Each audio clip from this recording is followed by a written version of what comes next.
Hello there, everyone, and welcome back to the Showing Up to Your Life podcast and YouTube channel. You know my name is Art Burns, and you know that I'm very excited.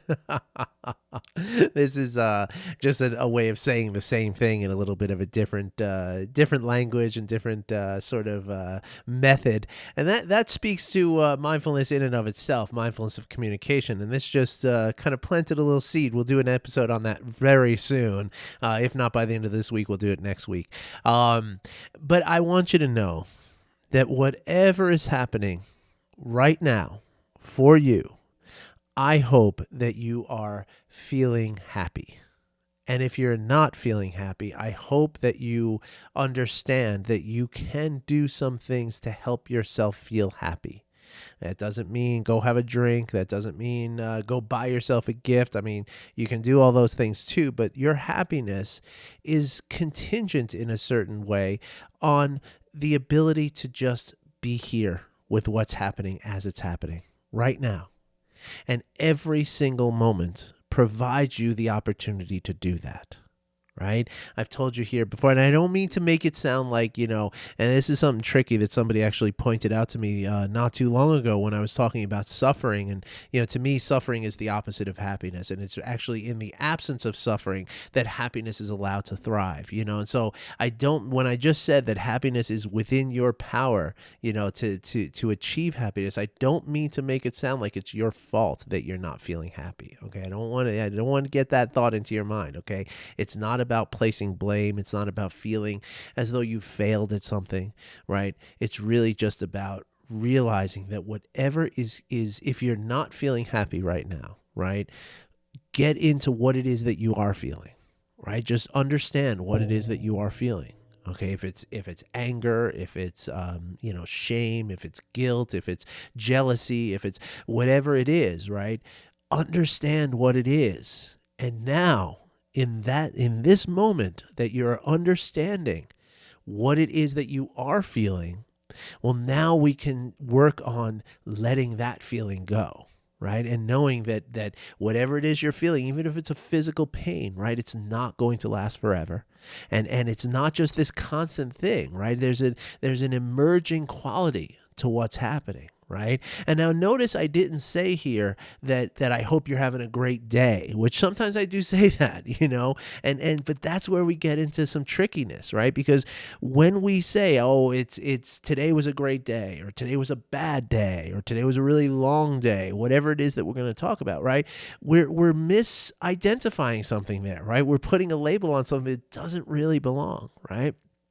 Because despite how we decide to, categorize our lives and the way that we decide to, measure the lives that we live, right? Life does not happen day by day. Life does not happen week by week. It doesn't happen month by month. It doesn't happen quarter by quarter, not year by year. It doesn't happen decade by decade, century by century, millennia by millennia, right?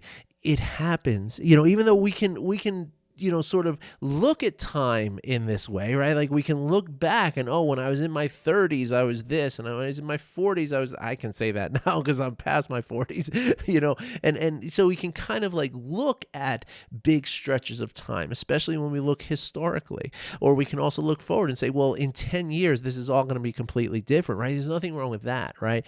But it's when we're identifying our lives, right? It despite how much we might be called to saying,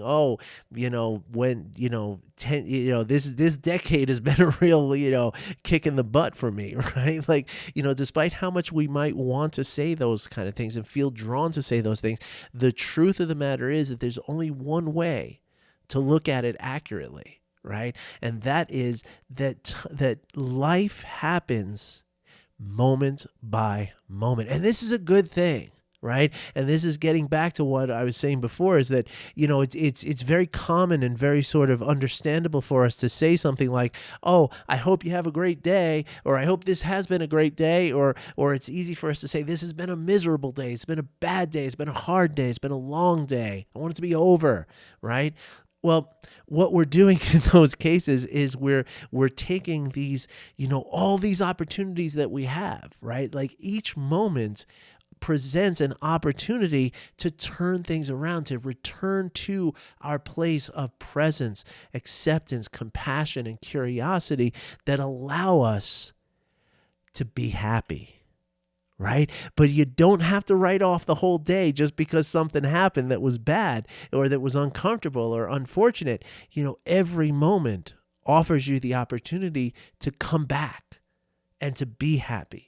And and this is actually very true, right? Like, of course it's true, but I mean, I should say that, not that this is true, but this thought that I have in my head is true that you don't know about yet, but here it is that we have this tendency to look at, again, we look at our whole day and we say, oh, this was just a bad day, right? But when we understand about how the mind works, right? And this comes with the curiosity that I talk about all the time, right? But the reality is that oftentimes, and I see this with my clients and with myself and with my family and with my friends, I see it all the time, and I call people out on it all the time in a very compassionate and constructive way by just asking a couple of simple questions. But the thing is that we have this tendency to say, this was a bad day, and I'm so glad it's over, right? But really, when we look at it and we look very carefully, what we might notice, and we do notice much of the time, is that the whole day wasn't anything, right? The day was made up of all these different things that happened, right? But normally what's happening is that we have maybe 2 or 3 things that happen throughout the day that were difficult, that were painful, that were filled with suffering for whatever reason on whatever level, right? And so we feel like it's been a bad day, but really it's just 2 or 3 things that happened, and in that time, there were probably also a couple of very positive things that happened. And even if there weren't positive things that happened, at least, and this is something I can pretty much guarantee on any given day, there are a huge amount of neutral things that happened, right? Things that you wouldn't bother calling good or bad. Pouring milk into a cup, walking from one place to another, right? Reading something, these are all very neutral experiences that we have. And most of the time what happens is we ignore those times, right? And it's not your fault. Again, this is not your fault. Okay, this is the negativity bias that I'm talking about. And I've talked about this many, many times in this podcast and the YouTube channel. So I know you probably know what I'm talking about. The negativity bias that we all carry with us is going to make us see the negative experience that we have rather than the positive or even the neutral. But the reality of the situation, the reality of every situation in our lives as human beings, is that more often than not, it is neutral things that are happening. Far and away, more often, the neutral things happen than the good or the bad, or what we're judging as the good or the bad, right? But that gets into what we were talking yesterday, is that when we can, not judge things as either good or bad, and instead of judging them, apply curiosity to them and just try to understand them in a way. Because when you're trying to understand something, you're not going to judge it, right? You're going to reserve your judgment until you have that understanding. And then once you have that understanding, you realize that there was no point in labeling it or judging it in the first place, right? So that's why I talk about curiosity the way that I do, right? But the reality again is that when we can apply that curiosity and understand that my mind is always going to notice those things that are negative, and it's going to hang on to those things, and it's going to project those things to the rest of my time, right? Once we understand that, now we can work with it, right? And this is something, pardon me, I'm having a lozenge because I was about to go into a coughing thing and I didn't want to do that. I figured this little clicky sound is maybe a little less objectionable than me hacking into the microphone here. So pardon my clicks. But there's a great practice that I learned way back when, in the very early days of my own mindfulness journey, right? Which is the noticing the banal, right? Noticing the boring, the ordinary, the mundane, if you will, right? And what I mean by that, right? And this is a really, really important practice. And I'm going to give you another practice towards the end of this podcast today. So you get two for Tuesday today. It's Tuesday. It's kind of cool that happened. I didn't think of that until just now. But anyway, let's say, let me explain it to you this way. This is the way I usually kind of present it to people with whom I'm working, right? So let's say you're the type of person who gets a cold once a year, right? Now that used to be me before, when I was living in high levels of stress, which stress suppresses your immune system and you get sick more often. I haven't had a cold in like almost 10 years now, but I used to, like, every winter. Absolutely. I mean, I probably get a cold every season, but let's say you're somebody who just happens to get a cold every winter, right? Hypothetically. That cold lasts, let's say, 7 days, right?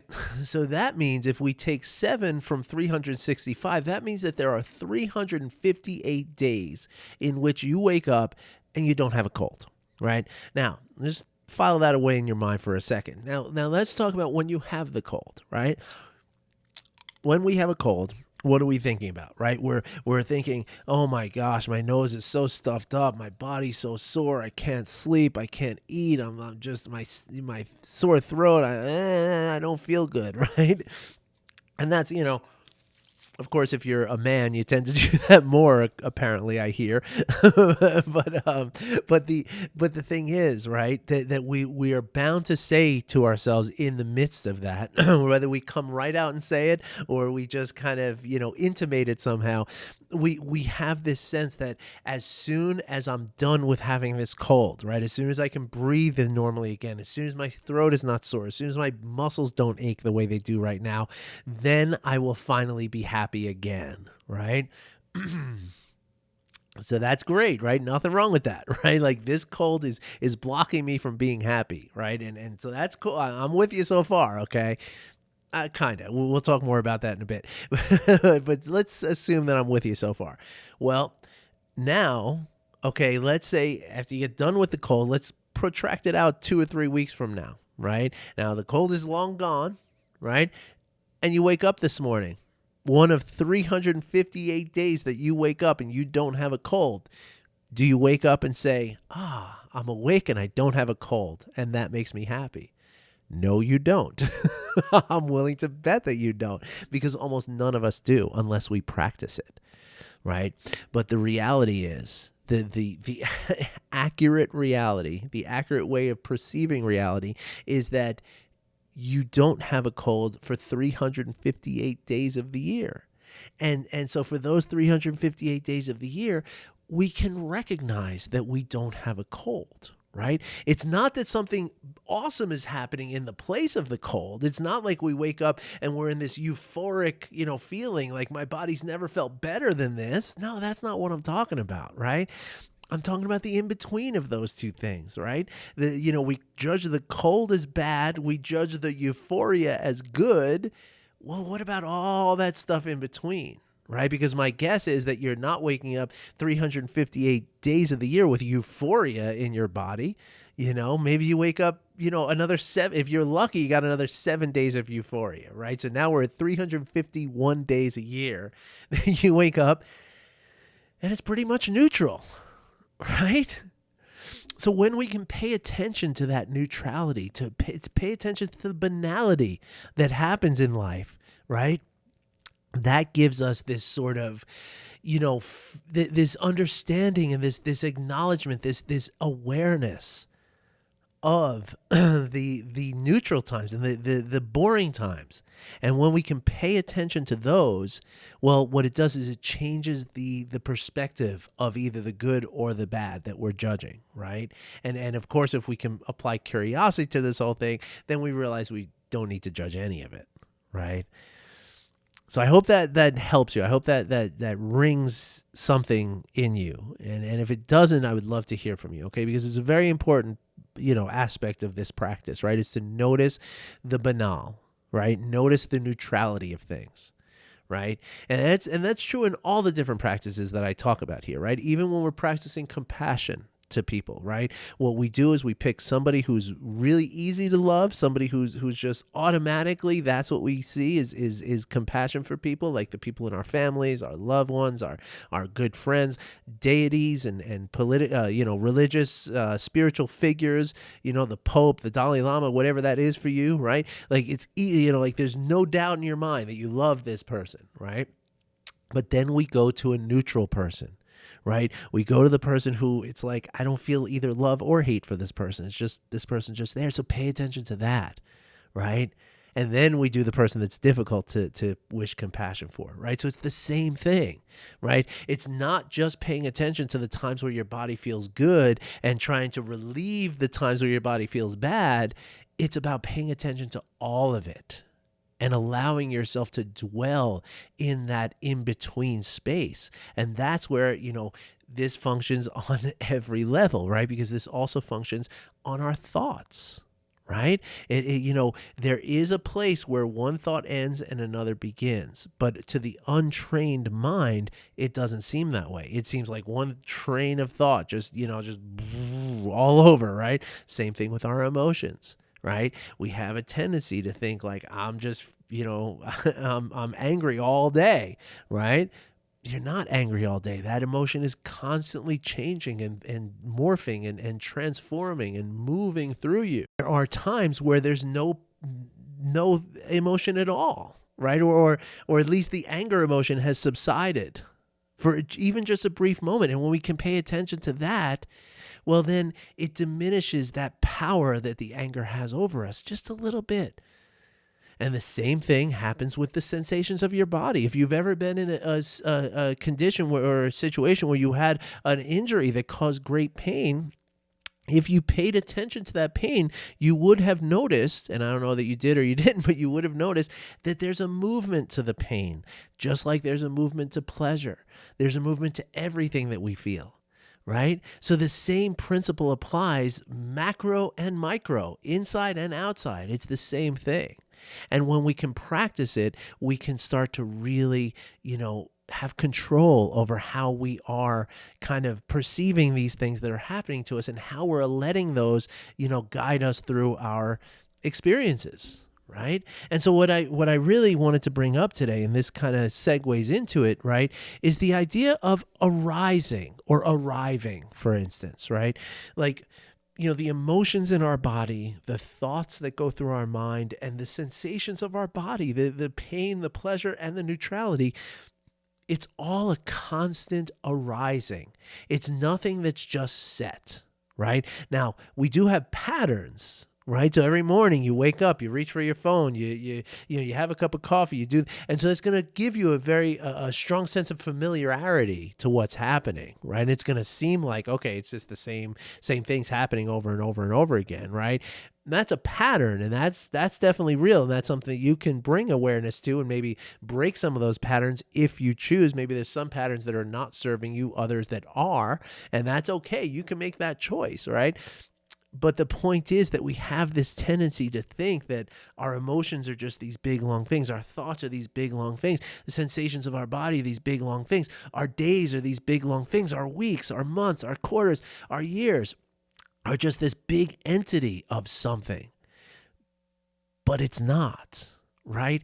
Everything that's happening, whether it's happening inside your body, in your mind, it's happening between you and another person, it's happening in your work, it's happening in your vacations, whatever it is, what's really happening is every moment is this thing is arising.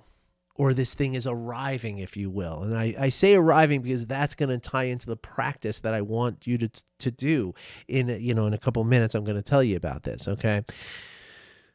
But when we can see, and this actually occurred to me, a friend of mine actually posted something on Facebook yesterday, right? And she lives in New York, and she said that, she's like, it's like I could set my watch by it, that every year, as soon as the calendar turns to March, it's like the light looks different. Like there's suddenly this golden glow to the light at this particular time of day or whatever it was that she was saying, right? And so that's the thing, right? At this time of year, now that we've turned the page on the calendar from February, which feels, dark and cold, and we're coming into March, which is this very transitionary month, right? It's in like a lion, out like a lamb, right? The March winds are going to blow my troubles away, right? This is a transitional time of year. So it's a very, very good time to contemplate what we're talking about here, right? Because we feel it moving, we feel it arising, right? And that, again, we can apply the same thing I was mentioning a few minutes ago to the seasons, right? We have this we have this notion that summer is hot, right? It's just summer is this big block of hot, right? Winter is this big block of cold, right? Now, I'm very fortunate because I live out here in Colorado, and those rules just don't apply. I mean, we can have a 70-degree day in February, and we can have a 20-degree day in June. That can happen, and it does, right? Like, it could literally snow at the end of an 80-degree day, and it could, the day could start out at 20 degrees and end up at 80 degrees. It happens out here, and it's amazing, right? but that's the thing, right? We have this tendency to just see the, especially winter and summer, those are like the fixed ones, whereas fall and spring are transitory, right? And that's why I always loved the fall and the spring so much, right? Because we feel it arising, right? We feel that there's a change happening for these next couple of months, right? The days are going to get longer and longer. They're going to get warmer and warmer. There's going to be less and less volatility to the weather, again, unless you happen to live in Colorado. But the point is that all of these things are transitory arisings, right? And when we can look at our life that way, right? When we can look at our life as a moment-to-moment arising experience, well, then it never feels like, oh, I just had a crappy day. No, I had these couple of moments during the day that were difficult, but no, it's been, the day's just been great, And this allows us also, like, as parents, for instance, right? When we blow it and we have a tough time and we say something, in anger to one of our children, we slam a door, we be impatient on some level, right? It doesn't have to color the rest of the day, right? In the next moment, you have an opportunity to come back and not be reactive and not be angry and not express your anger in the same way, right? You have that opportunity, and every moment presents that opportunity to you.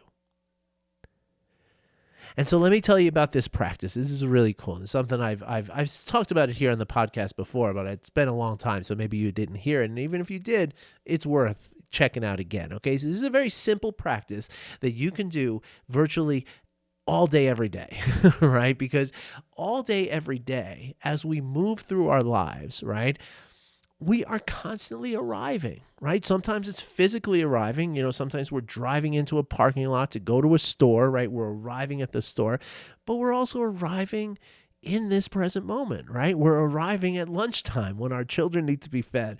We're arriving at the time where, our body starts getting tired for the day, right? That's an arrival, right? It's a becoming and an arrival.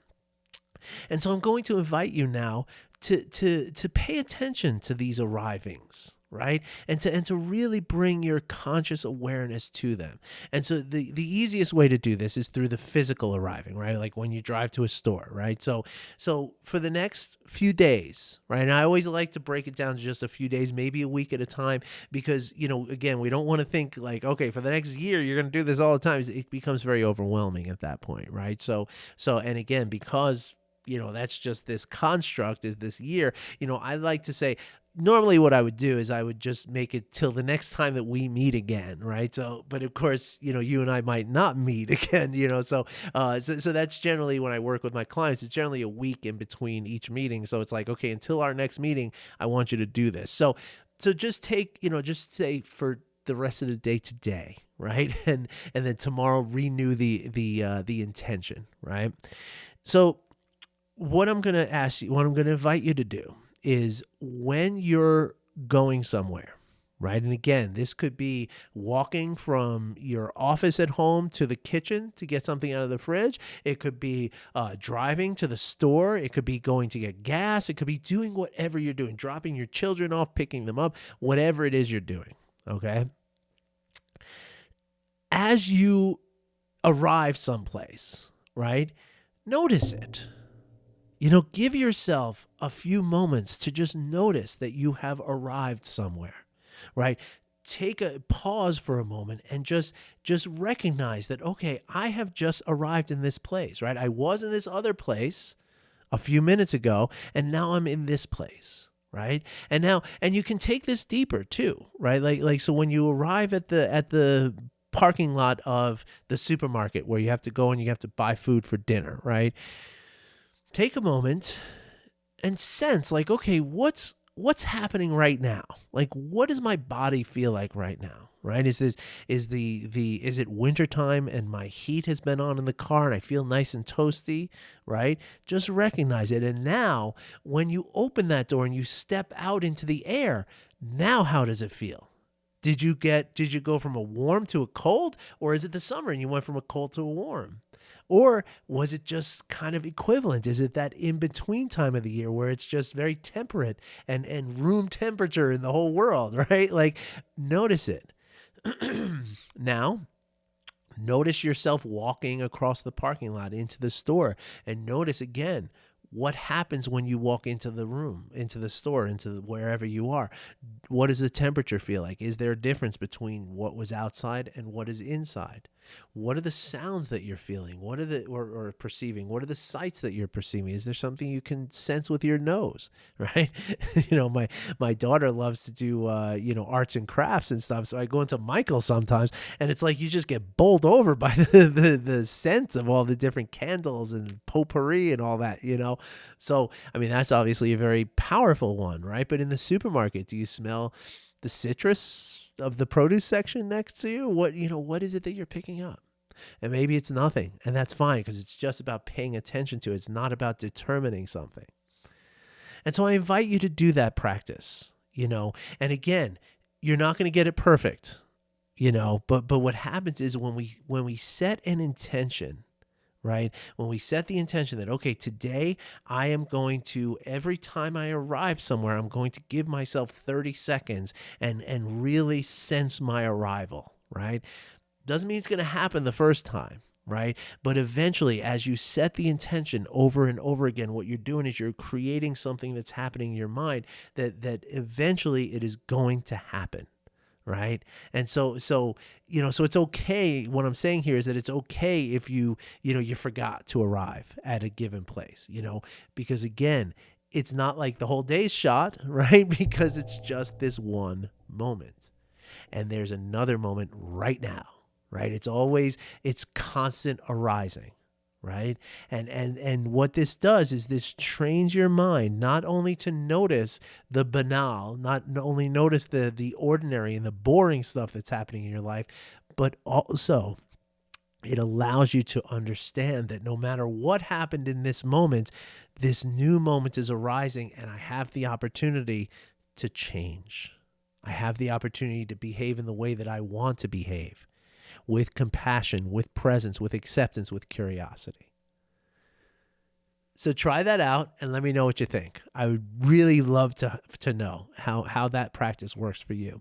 And if you have any questions on how to do it, or you need some help figuring it out, just reach out, okay? Thanks for listening, everyone. I wish you well. I hope that you find happiness in all the moments of your day. Thanks again, and take care. I'll be back in tomorrow. Bye-bye.